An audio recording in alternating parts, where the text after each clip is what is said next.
ہم تین پرنسپلز کی بات کریں گے، تین اللہ کے ناموں کے بارے میں بات کریں گے کہ اگر کوئی بھی شخص ان کی امپلیکیشن، اس کا مطلب اور اس کی ٹرو ایسنس کو سمجھ لے تو اس کی لائف میں جو پرابلمز ہیں وہ ڈیمینش ہو جاتی ہیں. وہ پرابلمز نہیں رہتی، اس کو سکون اور چین نصیب ہوتا ہے. اور وہ تین نام کیا ہیں اللہ تعالیٰ کے؟ قادر، قدیر اور مقتدر. ان تینوں کا تقریباً ایک ہی مطلب ہے. قاف، دال اور را ان کا روٹ ورڈ ہے. قادر قرآن میں 12 دفعہ آیا ہے، قدیر 45 ٹائمز آیا ہے اور مقتدر 4 دفعہ آیا ہے. وچ شوز کہ اللہ سبحانہ وتعالیٰ ہر چیز پر فل قدرت رکھتے ہیں. اللہ تعالیٰ ہر چیز پر قادر ہیں. اللہ تعالیٰ اسباب کے محتاج نہیں ہے. جو مسلمان ان ناموں کو سمجھ لیتے ہیں نا، اور آج ہم سمجھیں گے ناموں کو، اور اس کی وجہ سے آپ دیکھیے گا by the end of the session کس طرح سے ہماری مصیبتیں، مشکلات ہمیں چھوٹی ہوئی نظر آتی ہیں، اور ہمیں کچھ پرنسپل سمجھ میں آئیں گے کہ ہم کس طرح سے اللہ تعالیٰ کی اس سیکرٹ ڈور آف ہیپینس کو انلاک کر لیتے ہیں. خدا کی قسم مسلمانوں ہمیں خوش ہو جانا چاہیے. وہ کسی چیز کا محتاج نہیں ہے، نہ وہ اسباب کا محتاج ہے، نہ وہ لوگوں کا محتاج ہے، نہ وہ ٹائم اینڈ اسپیس کا محتاج ہے، نہ وہ لاز آف فزکس کا محتاج ہے. ہر چیز اس کی محتاج ہے، وہ کسی چیز کا محتاج نہیں ہے. So great news to all the Muslims. اگر ڈاکٹرز نے جواب دے دیا تو کیا ہوا؟ وہ قادر ہے، قدیر ہے، مقتدر ہے. اگر رشتہ داروں نے چھوڑ دیا تو کیا ہوا؟ اگر رشتہ نہیں ہو رہا تو کیا ہوا؟ اگر کاروباری لوگ جو ہیں انہوں نے آپ کو دھتکار دیا اور سائڈ پہ کر دیا تو کیا ہوا؟ His doors are still open. وہ مسبب الاسباب ہے. اللہ رب العالمین وہی ہیں جو یوسف کے دور میں تھے، جو ابراہیم کے دور میں تھے، جو موسیٰ کے دور میں تھے، جو عیسیٰ علیہ السلام کے دور میں تھے. اللہ رب العالمین وہی ہیں، اور وہ ہر چیز کو بدل سکتے ہیں. وہ ہر بند دروازہ کھول سکتے ہیں. مقتدر کا مطلب تو سبحان اللہ یہ ہوتا ہے کہ اس میں نا قدیر کی بھی بلاغت ہے، یعنی جو ہر چیز پر مکمل قدرت رکھتا ہے. آپ لے لیں مثالیں، یوسف علیہ السلام کی اگزامپل دیکھ لیں. ایک بچہ جو کہ بالکل اپنے انفینٹ سے نکل رہا تھا، اس کو کنویں میں پھینک دیا گیا. وہاں سے اس کو قافلے نے پرچیز کیا اور بالکل for pennies he was sold.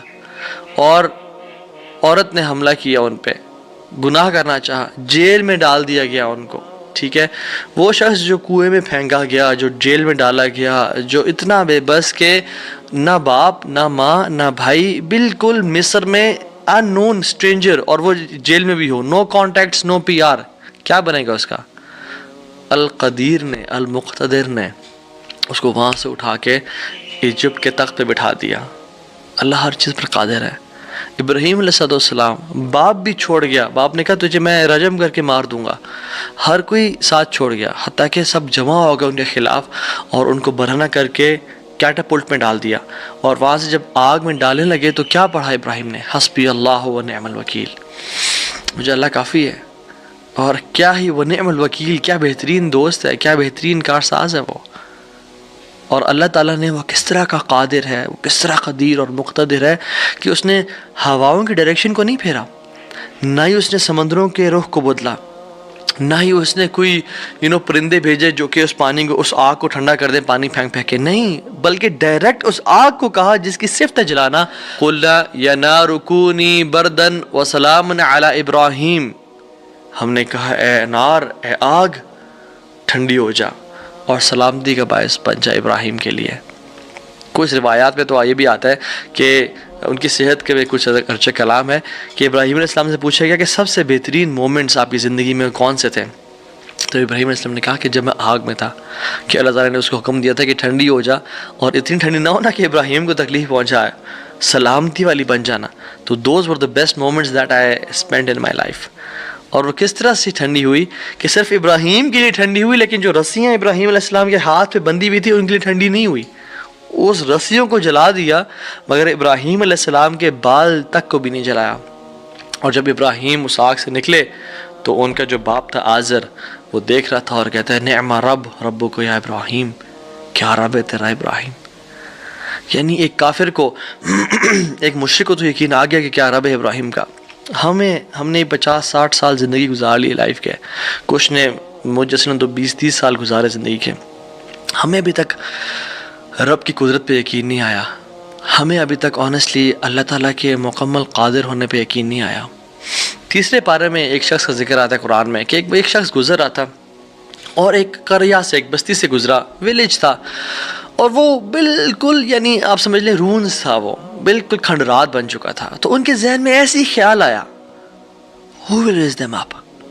کون کھڑا کرے گا انہیں دوبارہ؟ ابن کثیر اور باقی لکھتے ہیں کہ وہ عزیر علیہ السلام تھے۔ خیر نیورڈلیس اللہ تعالیٰ نے ان کو موت دے دی، اور موت دینے کے بعد جب اٹھایا تو کہا کہ کتنا عرصہ تم پڑے رہے ہو اس جگہ پہ؟ تو کہا کہ دن کا کچھ حصہ۔ اللہ تعالیٰ نے کہا کہ تم 100 سال مردہ رہے ہو یہاں پہ۔ اور ان کا جو حمار تھا، جو گدھا تھا، وہ پیرش ہو گیا، اس کو یعنی کھا کے کیڑے مکوڑے، مٹی نے اس کو ڈیکمپوز کر دیا۔ لیکن جو ان کا کھانا تھا، اللہ اکبر، کیسا قادر ہے اللہ تعالیٰ!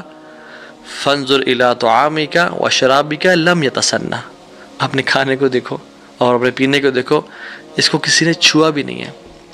کھانا ہم باہر سے آرڈر کرتے ہیں، کچھ کھا لیں تو فریج میں نہ رکھیں، اور ایک دن گزر جائے تو وہ باسی ہو جاتا ہے، خراب ہو جاتا ہے۔ ایک دن کھانا برداشت نہیں کر سکتا، لیکن 100 years گزر گئے، کھانے کو کسی نے چھوا بھی نہیں۔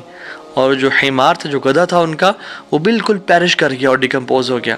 اور عزیر علیہ السلام کے نظروں کے سامنے اللہ نے اس کو دوبارہ کھڑا کر دیا۔ کیا کہتے ہیں سب دیکھ کے، اللہ کی قدرت کے مناظر دیکھ کے؟ جب اللہ کی کامل قدرت دیکھی اور اتھارٹی اوور تھنگز دیکھی تو کیا کہا؟ قلنا اعلم ان اللہ علی کل شیء قدیر، قال اعلم ان اللہ علی کل شیء قدیر، میں جان گیا ہوں کہ اللہ تعالیٰ ہر چیز پر قادر ہے۔ واللہ العظیم میرے بھائیو اور بہنوں، اس سینٹنس میں نا بڑا مزہ ہے، بڑی لذت ہے، بڑا نشہ ہے۔ اگر انسان جان لینا کہ میرا رب ہر چیز پر قادر ہے تو خدا کی قسم ہماری پریشانیاں، ٹینشنز، انزائٹی سب ختم ہو جائے گی۔ تو آپ نے گھبرانا نہیں ہے انشاءاللہ، ٹھیک ہے؟ اگر ایک چیز زندگی میں آپ کی ہے جو اس لیسن کا جو ہے نا، آج کے سبق کا جو، آج کے جو اس پوڈ کاسٹ شو کہہ لیں اس کو آپ، اس کا جو کرکس ہے وہ یہ ہے، اگر آپ اللہ والے بن جائیں تو اللہ اپنے بندوں کا امتحان تو لیتا ہے مگر اسے کبھی ضائع نہیں کرتا۔ اللہ اکبر! اس کو لکھ لیں اپنے ذہن پہ اور ساری زندگی اس کو پکڑ کے رکھیں۔ اگر آپ اللہ والے بن جائیں تو اللہ سبحانہ و تعالیٰ اپنے بندوں کا امتحان تو لیتا ہے کہ میرا بندہ سچا ہے یا نہیں، میرا ہے یا نہیں، لیکن خدائی قسم کبھی ضائع نہیں کرتا۔ شرط یہ ہے کہ آپ اللہ والے بن جائیں اور نیت صاف ہونی چاہیے۔ تو میں آپ سے نا آج 3 بیسک پرنسپلز کی بات کروں گا کہ آپ نے اپنی لائف میں کرنا کیا ہے۔ پہلی چیز، نیت صاف کرنی ہے۔ اگر آپ اللہ والے بن جائیں اور اپنی نیت آپ صاف کر لیں، اللہ تعالیٰ آپ کو کبھی ضائع نہیں کرے گا۔ صحیح بخاری کی حدیث ہے، بنی اسرائیل کا واقعہ ہے، اوتھینٹک صحیح بخاری کی حدیث ہے۔ ایک شخص، اس کو 1000 دینار چاہیے تھے، 1000 دینار چاہیے تھے۔ وہ ایک شخص کے پاس گیا، اپنے جاننے والے کے پاس، اور کہا کہ مجھے 1000 دینار چاہیے۔ تو اس نے کہا کہ ٹھیک ہے میں تجھے دے دوں گا، بس تو ضامن ایک لے آ جو اس کی ضمانت دے، اور گواہ لے آ، میں تمہیں دے دوں گا، مجھے پرابلم نہیں ہے۔ وہ شخص مسکین تھا، کوئی اس کے جاننے والا نہیں تھا، لیکن اللہ والا تھا وہ۔ اس نے کہا دیکھ میری بات سن، میرا ضامن بھی اللہ ہے اور میرا گواہ بھی اللہ ہے، میں اللہ کو گواہ بنا کے کہہ رہا ہوں کہ میں تمہیں واپس کروں گا۔ اس کو اس بندے کی تقوی پہ یقین آیا اور اس نے کہا کہ چلو میں دے دیتا ہوں، یہ اللہ کو گواہ بنا رہا ہے، اتنا بڑا جھوٹا تو نہیں ہوگا۔ اور یہاں پہ آئے پاز، میرے بھائیوں بہنوں، پاکستان کے لوگوں، انڈیا، بنگلہ دیش، جہاں سے بھی لوگ دیکھ رہے ہیں، اللہ کا نام لے کے نہ کبھی کسی کو دھوکہ نہ دو۔ ویسے بھی دھوکہ کسی کو نہیں دینا چاہیے، لیکن اسپیشلی اللہ کی قسم کھا کے یا اللہ کا نام لے کے کسی کو دھوکہ نہ دو۔ یاد رکھیں جو اللہ کا نام لے کے سچ بولتا ہے نا، اللہ تعالیٰ اس کی غیبی خزانوں سے مدد کرتا ہے، اور جو اللہ کا نام لے کے دھوکہ دیتا ہے لوگوں کو، اللہ اس کو تباہ و برباد کر دیتا ہے۔ تو اس شخص نے کیا کیا؟ اس نے کہا کہ میرا ضامن بھی اللہ ہے، میرا گواہ بھی اللہ ہے۔ تو اس نے دے دیا، اس نے کہا میں تجھے اللہ کے اس نام پہ، تجھ پہ میں ٹرسٹ کرتا ہوں۔ یہ شخص پیسے لے کے اس نے کاروبار کرنا تھا، یہ چلا گیا۔ یہ جب کشتی پہ بیٹھا، سوار ہوا، دوسری طرف اترا، اپنا کام شام کیا، واپس آیا. جو دن اور جو مقرر وقت طے ہوا تھا، جب وہ کشتی پہ آیا واپس، ایک سمندر کے پار یہ شخص تھا، تو جو لاسٹ کشتی تھی وہ نکل گئی. یہ سر پکڑ کے بیٹھ گیا کہ میں نے تو آج وعدہ کیا تھا اور اللہ کو ضمانت دار بنایا تھا اور گواہ بنایا تھا.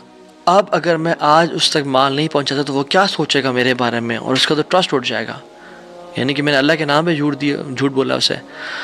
تو آخری کشتی چلی گئی تھی. اس کے بعد تو کشتی نے اس دن جانا نہیں تھا، تو اس نے کیا کیا کہ یا اللہ، میں نے تجھے ضمانت دار بنایا ہے اور تجھے میں نے گواہ بنایا ہے، تو تیرا کام ہے اس مال کو پہنچانا.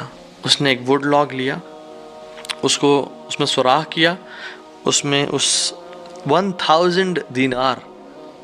سبحان اللہ، 1 دینار از اے گولڈ کوائن. اور آپ ایک گولڈ کوائن کی آج آپ ورتھ لگا لیں، ان لیکس، ان ملینز.